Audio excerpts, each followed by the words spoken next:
चलो मित्रों, હવે આપણે પાણીનો આયનિક ગુણાકાર તમને ખબર હશે KW, જો કે 11 બરોબર ભણ્યા હોય તો, ના ભણ્યા હોય તો કઈ નહીં, KW શોધવાના દાખલા પણ તમારે કદાચ આવી જાય, જો કે બુકમાં નથી પણ રીત મુજબ આ રીતમાં આવે, એટલે એને પણ એકવાર ચેક કરી લઈએ. KW નો અર્થ પહેલા એવો શોધી લઈએ કે KW બરાબર H પ્લસ OH માઇનસ નો ગુણાકાર થાય. KW ની કિંમત આપણે શોધવાની, એટલે KW એમને એમ રાખીએ. આમ તો KW ખબર જ હોય, KW ની કિંમત 10 ની -14 ઘાત જ થાય, પણ અહીંયા શોધવાની છે. પહેલા ભાગ માટે જોઈએ તો પહેલા ભાગમાં H પ્લસ ની સાંદ્રતા નહીં ખબર તો એમને એમ મૂકી દઈએ. બીજા એમાં OH માઇનસ ની સાંદ્રતા આપેલી છે 0.01, તો અહીંયા એવું પણ લખીએ કે ભાઈ NaOH ની સાંદ્રતા 0.01, એટલે આપણે અહીંયા 0.01 મૂકી દીધું. હવે H પ્લસ ની સાંદ્રતા કેટલી થશે તો H પ્લસ ની સાંદ્રતા થશે KW ભાગ્યા 0.01. આનો એક દાખલામાં ઉપયોગ કરીશું. બાકીની વસ્તુ આપણે જેમ કરીએ છીએ એમ જ એનોડની પ્રક્રિયા, કેથોડની પ્રક્રિયા એ જ રીતે. તો જો બંને HH વાળા જ છે, હાઇડ્રોજન વાળા, તો એનોડ કેથોડની પ્રક્રિયા શું? તો જો ધ્યાનથી, anode H2 2H plus 2 electron, cathode ઊંધી 2H plus 2 electron H2. H2 માં કંઈ આપ્યું નથી એટલે એક બાર લઈ લેવાના, એટલે એની કઈ જરૂર નહીં. પહેલા એનોડમાં PT છે, H2 છે, NaOH છે. H પ્લસ ની સાંદ્રતા ખબર નથી તો આપણે એની સાંદ્રતા x મોલર અથવા એમ રાખવાની, પણ બીજામાં HCl છે, HCl ની સાંદ્રતા 0.01 આપી છે, તો અહીંયા બીજામાં થાય 0.01. પહેલાની નહીં ખબર. ચલો ટોટલ પ્રક્રિયા લખીએ. ઇલેક્ટ્રોન ગયા H2 પણ જો બંને બાજુ એક બાર લઈએ તો H2 પણ ઉડી ગયા. વધ્યું શું? 2H પ્લસ 0.01 મોલર વાળો, અને બીજો 2H પ્લસ એ કયો તો x મોલર વાળો. x એટલે સાંદ્રતા નહીં ખબર છે.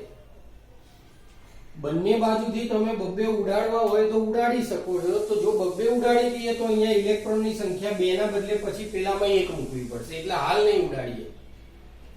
ચલો E સેલ નું સૂત્ર લખાવો. E સેલ બરાબર થાય E0 cell minus 0.059 upon n log જમણી બાજુ H પ્લસ નો સ્ક્વેર, જેની સાંદ્રતા નહીં ખબર એ, અને આની સાંદ્રતા ખબર છે a નો સ્ક્વેર, તો 0.01 નો સ્ક્વેર. n બરાબર કેટલા? 2 ઇલેક્ટ્રોન ઉડાડ્યા તો 2. હવે બંનેનો સ્ક્વેર હોય તો એ બગડો આગળ આવતો રહે. ઈ સેલ આપેલા છે રકમમાં કેટલા? તો 0.59. E0 સેલ કેટલા? તો બંને બાજુ હાઇડ્રોજન વાળો હોય એને 0 જ લેવાના હોય. અહીંયા 0.059/2. હવે જો આ બંનેનો વર્ગ એ આગળ લઈ લો તો 2 log અહીંયા થઈ જશે H પ્લસ અને નીચે આવશે 0.01. હવે જો એવું ના કરવું હોય તમારે તો અહીંયા પહેલેથી જ બંને એક ઇલેક્ટ્રોન લો તો પણ ચાલી જાય. તો બગડો આગળ લાવો ના લાવો ચાલે. આ ઉડી ગયા. અહીંયા માઇનસ વાળા ભાગને નીચે લઈ લઈએ. 0.59. હવે અહીંયા ખાસ જોવાનું રહ્યું, log ના માઈનસ ચિહ્ન મૂકી દઈએ. log ના log આ આ h પ્લસ ની જગ્યાએ ઉપયોગ આપણે આ કરવાનો શું આવશે તો કે kw નીચે 0.01 અને આ બીજો 0.01 તો છે જ પાછો, તો h પ્લસ ની જગ્યાએ આ h પ્લસ ની જગ્યાએ આટલો ભાગ આવ્યો જે આપણે અહીંથી લીધો h પ્લસ નો, અને નીચેના એમને એમ રહેશે. ચલો માઈનસ ના માઈનસ લગભગ આનો જવાબ 10 આવશે. એક પોઈન્ટ જ ખાલી ખસેડવાનો રહે. અહીંયા log ના log રહેશે, kw ના kw રહેશે. આને કહેવાય 10 ની -2 I 10 ની -2 10 ની -2 10 ની -2 ટોટલ થઈ જશે 10 ની -4.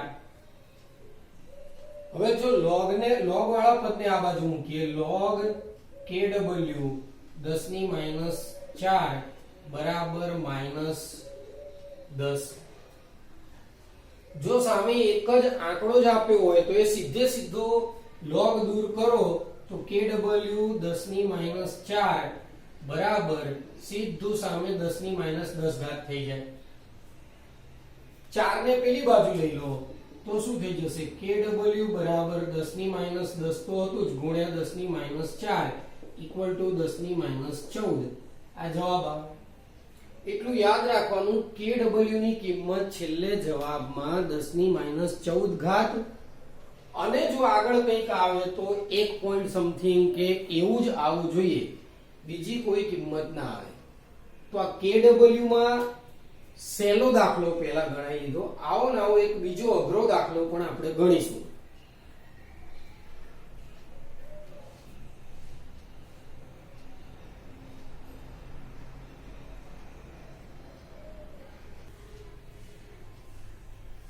ચલો બીજો એક એવો જ દાખલો, પાણીનો આયનિક ગુણાકાર kw શોધો. પેલાની જેમ પહેલા જ આપણે સીધું મૂકી દઈએ સ્ટેપ. યાદ કરો kw બરાબર શું h plus OH minus kw ના kw રાખવાના, h પ્લસ ની સાંદ્રતા ખબર નહીં, OH માઈનસ ની કેટલી તો 0.002. તો h પ્લસ બરાબર કેટલા kw ભાગ્યા 0.002. તો આ રીતે થાય. હવે યાદ કરો કે શું કરવાનું હતું કે આટલું મૂક્યા પછી તમારે E0 સેલ તો 0 જ થશે. સમીકરણ હવે આગળનું યાદ કરીને સમીકરણ આપણે એનોડ નું સમીકરણ 1/2 જ લઈ લઈએ પહેલેથી. 1/2 H2 H plus electron, cathode નું સમીકરણ H પ્લસ ઇલેક્ટ્રોન સામે 1/2 H2. આ H2 એ ઉડી જશે, ઇલેક્ટ્રોન એ ઉડી જશે. એનોડ ના જો તો KOH આપ્યો એટલે એની સાંદ્રતા ખબર નહીં તો x મોલર. આની ખબર છે તો કેટલી 0.005. કિંમતો મૂકીએ તો h પ્લસ આ બાજુ વધે 0.005 વાળો, અને આ બાજુ h પ્લસ વધશે x મોલર વાળો. કમ્પ્લીટ પેલાના જેવો જ છે, ખાલી તકલીફ એ કરી આપણે કે બે ઇલેક્ટ્રોન ના બદલે આ વખતે એક કરી નાખ્યા. શું આવશે સૂત્ર E સેલ બરાબર E0 cell minus 0.059 by n log. આ બાજુ પહેલો H પ્લસ એ ખબર નહીં એ સાંદ્રતા, બીજો H પ્લસ એની સાંદ્રતા ખબર છે તો એમને એમ જ મૂકી દઈએ આ વખતે 0.005. ચલો E સેલ ની કિંમત આપેલી છે 0.53. E0 સેલ 0 જ થાય 0.059. આ વખતે એક જ ઇલેક્ટ્રોન લીધા એટલે n મૂકવાની જરૂર નહીં. આને એમને એમ જ રાખવાનો log. H પ્લસ ની જગ્યાએ શું મૂકવાનું તે યાદ કરો. H પ્લસ ની જગ્યાએ kw ભાગ્યા 0.002 ગુણ્યા 0.005. તો આ રીતે થશે. હવે આને પેલા છેદમાં લઈ જવાનો તો 0.53 ભાગ્યા આગળ ચિહ્ન પાછું માઈનસ 0.059 log kw હવે સિમ્પલ છે, આનો ગુણાકાર લગભગ 10 તો થાય જ. હવે તમે 10 મૂકી દો તો પોઈન્ટ કાપવાના કેટલા? 3 આના 3 આના 6, તો 2 આયા તો 1 2 3 4, તો આ રીતે થશે. ચલો હવે આનો ભાગાકાર કરીને રાખો 0.53 ભાગ્યા 0.059.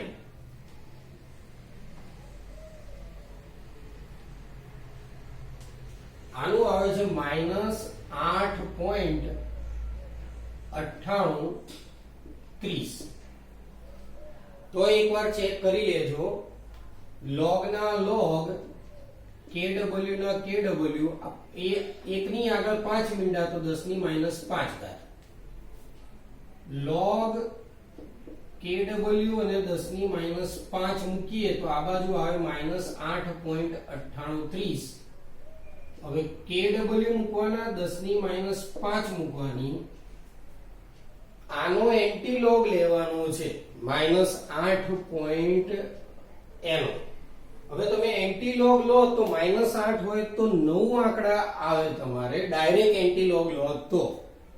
કેલ્સીમાં તમારે જો 9 ને +3 એટલે 12 આંકડા આવતા હોય તો ડાયરેક્ટ એન્ટીલોગ લેવાનો, અને જો ના આવતા હોય કદાચ, અથવા ઈ કેવું આવી જતું હોય તો જો કઈ રીતે એન્ટીલોગ લેવો એ સમજાવીએ. આ 10 ની 8 એટલે તમારે 10 ની -9 પહેલા મૂકી જ દેવાનું. આ પહેલું થઈ ગયું.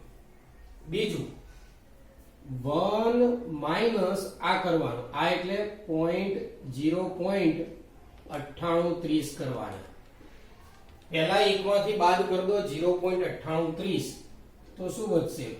7170 વધશે. આ જે વધ્યા હોય એનો તમારે એન્ટીલોગ લેવાનો. હવે ઘણાને એન્ટીલોગ માં ખબર નહીં પડતી કઈ રીતે લેવાનો, તો એકવાર જોઈ લો. 0.0170 દબાવો પહેલા, ચલો પછી ભાગ્યા, જો અહીંયા લખતા જઈએ 0.0170 ભાગ્યા 3558 પ્લસ 1 કરો. હવે ગુણ્યા અને બરાબર નું ચિહ્ન વારાફરતી ગુણ્યા બરાબર એવું 13 વખત કરવાનું. અને યાદ રાખજો, +1 કર્યા પછી બરાબર નું ચિહ્ન પહેલા ના આવવું જોઈએ. ગુણ્યા બરાબર એવું કરી જ રાખો. તો કેટલો જવાબ આવે ચેક કરો.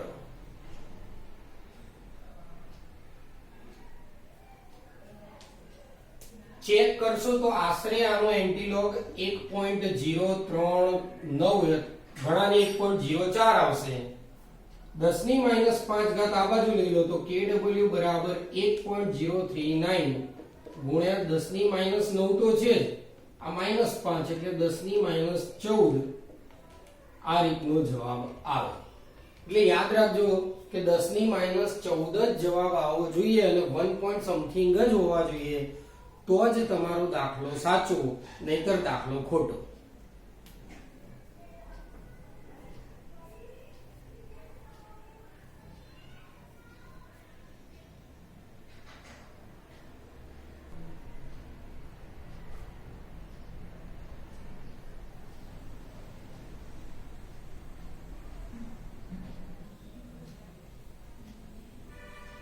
ચલો વિદ્યાર્થી મિત્રો, હવે એક નાનો પ્રશ્ન જોડે જોડે શીખી લઈએ તો તમારે આની વાર્તા પૂરી થાય.